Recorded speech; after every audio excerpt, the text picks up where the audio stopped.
Hello, my dear students. I hope you all are safe at your home. Stay home and stay safe. Give more attention to your studies. In the previous class, we have learned the first part of the lesson. We are not afraid to die if we can all be together. Written by Gordon Cook and Alan East. In the first part, we have seen Gordon Cook's family and two crewmen started their journey in their professionally built ship named Wave Walker. The first stage of their journey was safe, but later a gigantic wave rose and broke over the ship. The water is getting inside the ship. Now all of you take your literature reader. Water, water everywhere. I could feel that the ship had water below, but I dared not abandon the wheel to investigate. Suddenly, the front hatch was thrown open and Mary appeared. We are sinking. She screamed. The decks are smashed. We are full of water. Water, water everywhere. I could feel that the ship had water below. Then Gordon Cook felt that there was a leak below. So what did he do? But he could not leave that wheel. Suddenly, his wife appeared and said, "We are sinking." Then Mary appeared and she said that, she screamed, "We are sinking. The decks are smashed. We are full of water. The decks are broken and there is full of water. Take the wheel." Gordon Cook told his wife to take the wheel. I shouted as I scrambled for the hatch. Then he shouted while he was trying to catch for the hatch. Larry and Herb were pumping like madmen. Larry and Herb, they were pumping like madmen. They are pumping water out of the ship. Broken timbers hung at crazy angles. The whole starboard side bulged inwards. The whole starboard side, that means the right hand side of the ship, bulged inwards. Clothes, crockery, charts, tins and toys sloshed about in water. Clothes, crockery, charts, tins and toys moved about in deep water. I half swam, half travelled into the children's cabin. Then somehow he reached the children's cabin and asked them, "Are you all right?" I asked. "Yes," they answered from an upper bunk. The children said, "Yes," they are answered from the upper position. "But my head hurts a bit," said Sue. Susan said, "But my head hurts a bit," pointing to a big bump above her eyes. Then she pointed out a big bump above her eyes. I had no time to worry about bumped heads, but he had no time to listen all this.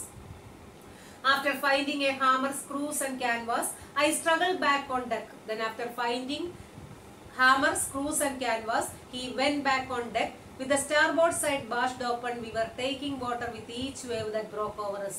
Then the water is entering into the ship with each wave. If I could not make some repairs, we would surely sink. If he could not make some repairs, they would definitely sink. Somehow I managed to stretch canvas and secure waterproof catch covers across the gaping holes. Then what did he do? Somehow he managed to stretch canvas and secure. Some water continued to stream below, but most of it was now being deflected over the side. Then some water continued to stream below, but most of it was now being turned into another direction. More problems arose when our hand pump started to block up with the debris floating around the cabins and the electric pump short circuited. Then more problems arose when their hand pumps were choked and the electric pump went out of order. More problems arose when their hand pumps were choked and the electric pump went out of order. The water level rose threateningly. Back on deck, I found that our two spare hand pumps had been drenched overboard, along with the forestay sail, the jib, the dinghies and the main anchor. Then I remembered we had another electric pump under the chart room floor. Then he remembered that they had another electric pump under the chart room floor. I connected it to an outpipe. Then what did he do? He connected that pump to the outpipe and he was thankful to find that it worked. Then he connected the pump and it worked well.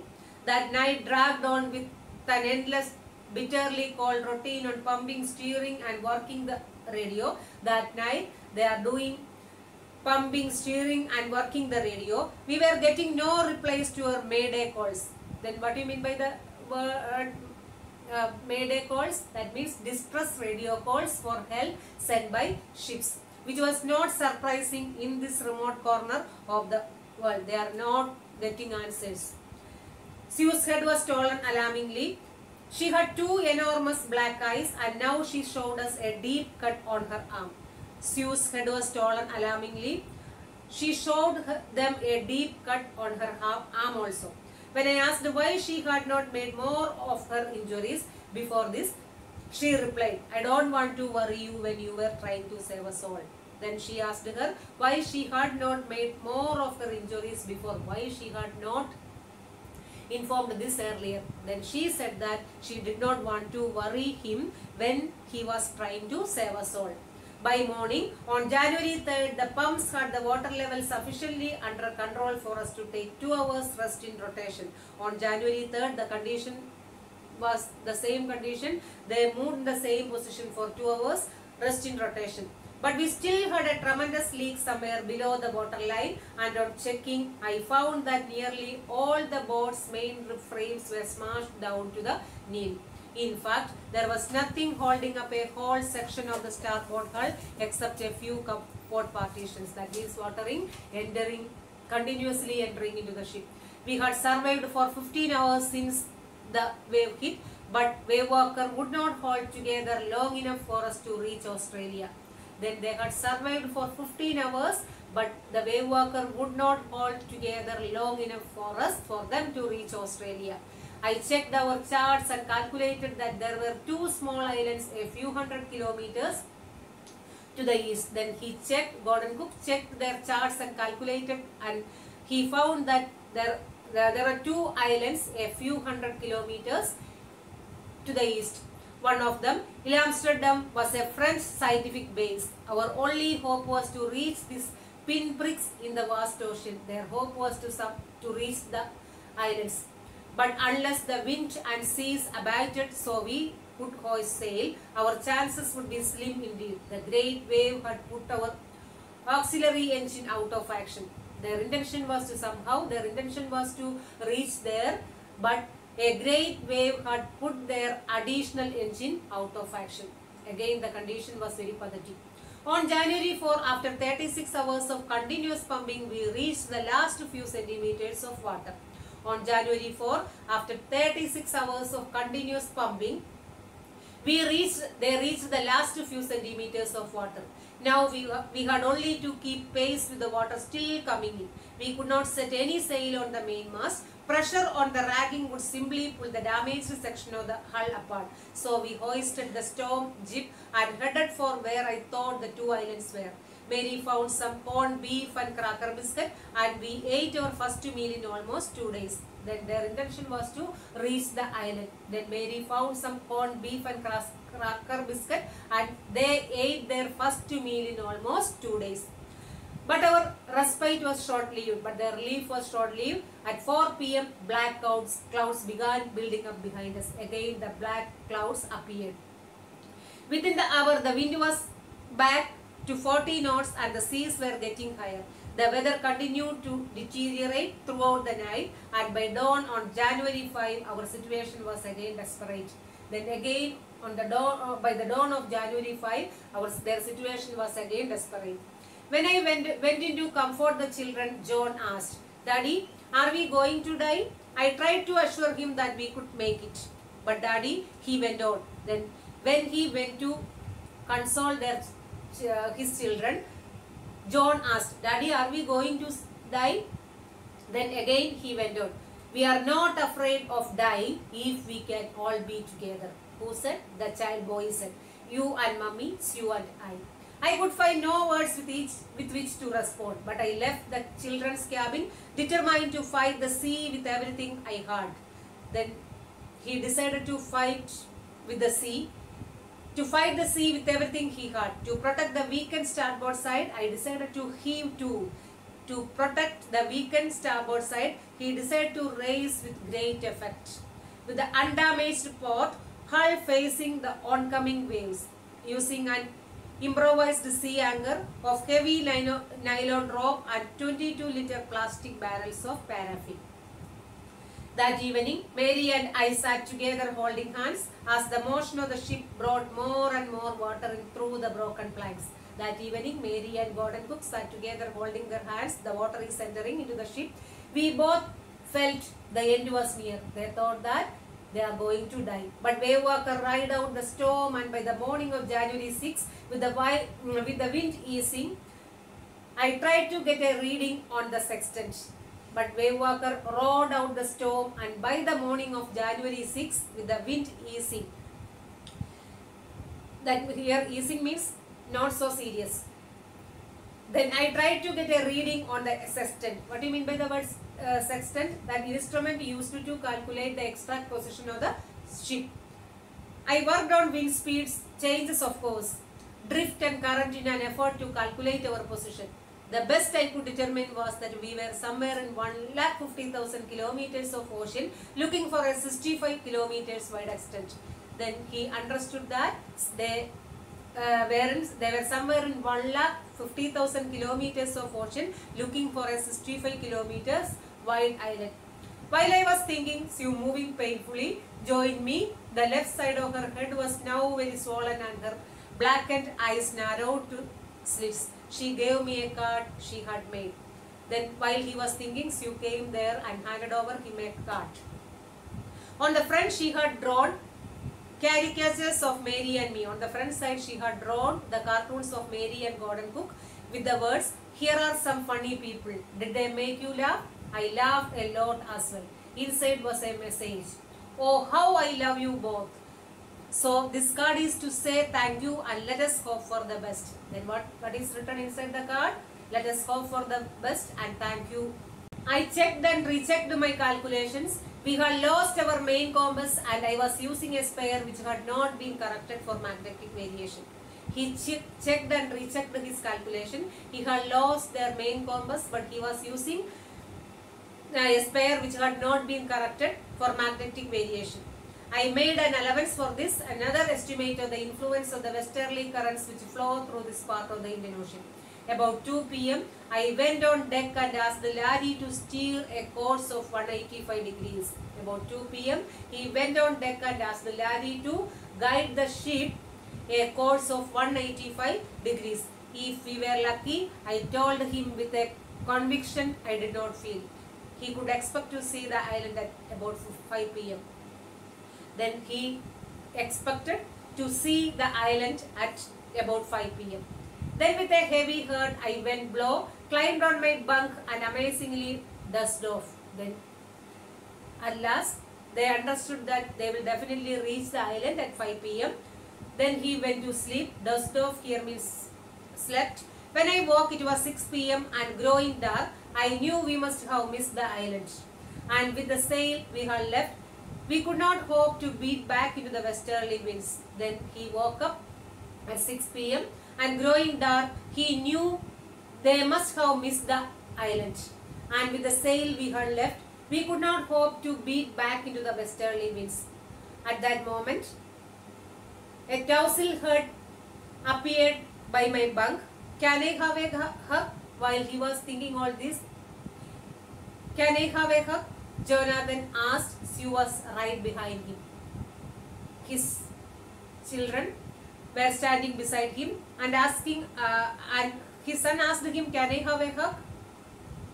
Why am I getting a hug now? I asked. Because you are the best daddy in the whole world and the best captain, my son replied.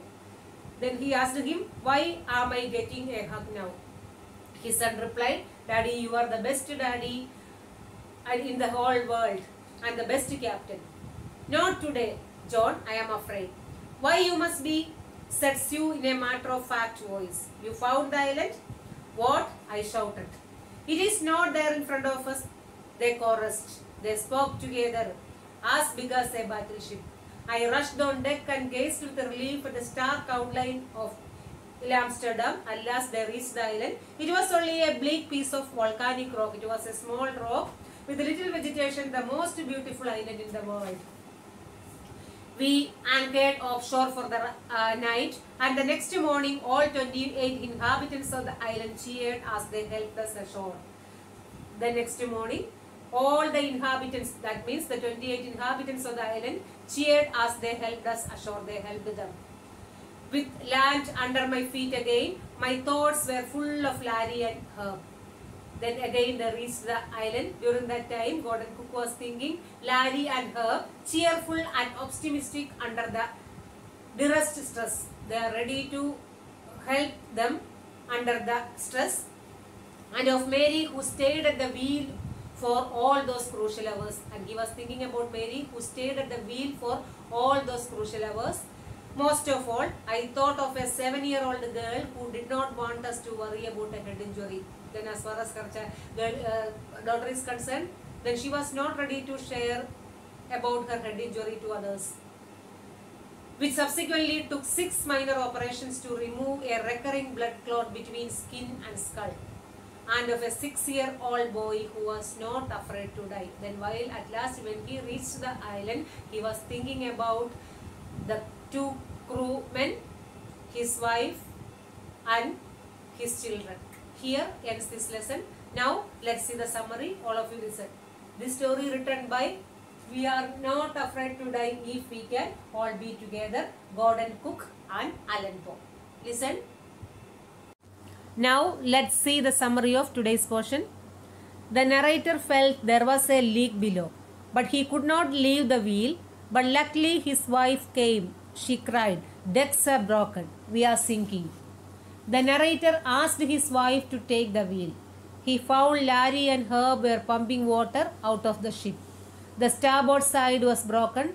There were gaping holes. The narrator stretched canvas across them and secured them with waterproof hatch covers. Water stopped coming in. Now another problem arose. The hand pumps were choked and electric pumps short-circuited. 2 spare hand pumps were launched overboard, but luckily the narrator found an electric pump. He connected it with an outpipe. It worked, but they could have no connection with the outside world on the radio. Sue had bumped her head. Her eyes were swollen, but she did not worry her parents. By January 4, most of the water was pumped out. Still there was a leak somewhere below the waterline, but it did not cause worry.